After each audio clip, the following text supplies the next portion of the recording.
ערב טוב לכל הקהל הנכבד. אני מרגישה שאני בשליחותו של יאיר בני היקר. די קשה לתמצת במספר מילים את העובר עלינו כמשפחה פרטית וכאומה. בכל זאת אנסה. יאיר שלי נולד בחנוכה, חג האורות, ושמו מעיד עליו שכן הוא ילד שכולו אור. יאיר אהב את החיים והיה מלא בשמחה. הוא תמיד שאף לעשייה מתוך הלב, לאחדות, רעות ואחווה. במידות הטובות שלו, בצניעות, בשקט הנפשי ובחיוך היפה שאפיין אותו כל כך, הוא האיר כל מקום אליו הגיע. חברים שלו מספרים שהוא היה חבר של אמת, כזה שבאמת רוצה לדעת מה שלומך. תמיד היה שם לתת כתף ועצות מצוינות, התייחס לכולם בכבוד, והאנרגיה הטובה שלו הפכה אותו למרכז בחבורה. הוא תמיד רצה לעזור לכולם עם חיוך גדול וענווה. גידלתי את הבן שלי לאהבת האדם והארץ, לאהבת המולדת. לכן זה היה כל כך טבעי שהוא התגייס והפוך ללוחם בחטיבה מובחרת. מפקדיו מספרים שהוא היה צלף מצטיין וחייל מוערך מאוד בגדוד.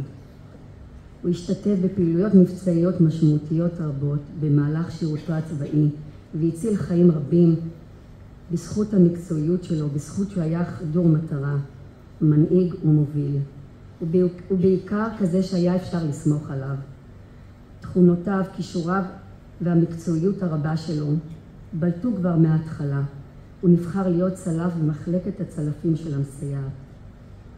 חבריו סיפרו שאפילו במשימות הקשות ביותר הוא היה שומר על אופטימיות ועל החיוך הגדול של כל כך אפיין אותו. ניפוסי, תן חיוך. כך היו באים ומבקשים ממנו כדי להעלות את המורל. שבת בבוקר, 7 באוקטובר, הבן שלי יאיר קיבל טלפון. הוא לקח תרמיל, את הנשק, וטס במסוק עם הפלוגה לעוטף.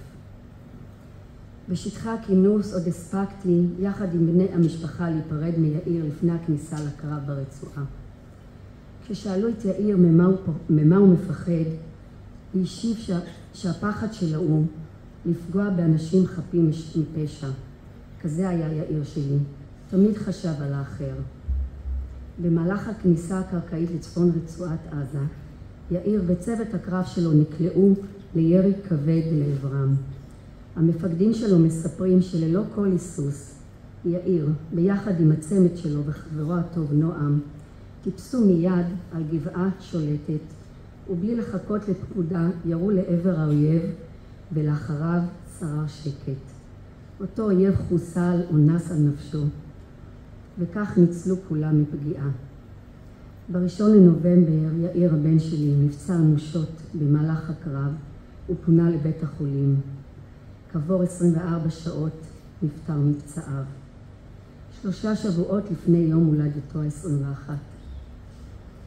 אני עומדת כאן כדי לשתף אתכם כי האבדה שלנו, אבדה של אמא על בנה האהוב והיקר, הוא לא רק אבדה פרטית של משפחתי, זו אבדה של כל משפחת עם ישראל. כל חלל מעמנו היקר, מותיר חלל עצום בליבות כולנו כאומה אחת. זה המחיר שאנו, העם היהודי, משלמים עבור הזכות הפשוטה לחיות. כשהייתי ילדה ושרתי בכל ליל הסדר את השיר "והיא שעמדה" עם המילים שבכל דור ודור עומדים עלינו לכלותנו. חשבתי שזה שיר ילדים, אבל לא. זו מציאות החיים שלנו. בכל דור ודור עומדים עלינו לכלותנו. העם שלנו הוא העם היחידי בתבל שנאלץ לחרף נפשו כדי לשרוד.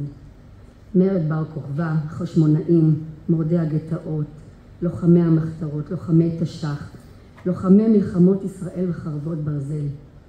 ותמיד, אבל תמיד ידענו לקום, לנער את האפר ולצעוד לתקומה. מאחלת לנו, לכל המשפחות השכולות, וכל משפחות החטופים, שנוכל כולנו לקום מן האפר לימים טובים.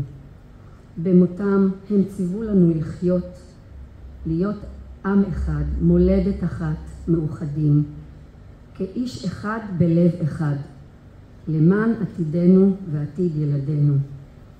אנחנו נמשיך ביחד לבנות את הארץ שלנו, ארץ האבות. זה הניצחון של הבנים הנופלים. זהו הניצחון שלנו ושל הדורות הבאים. ניצחון האור על החושך, אור שיאיר את דרכו לדורי דורות. נצח ישראל לא ישקר.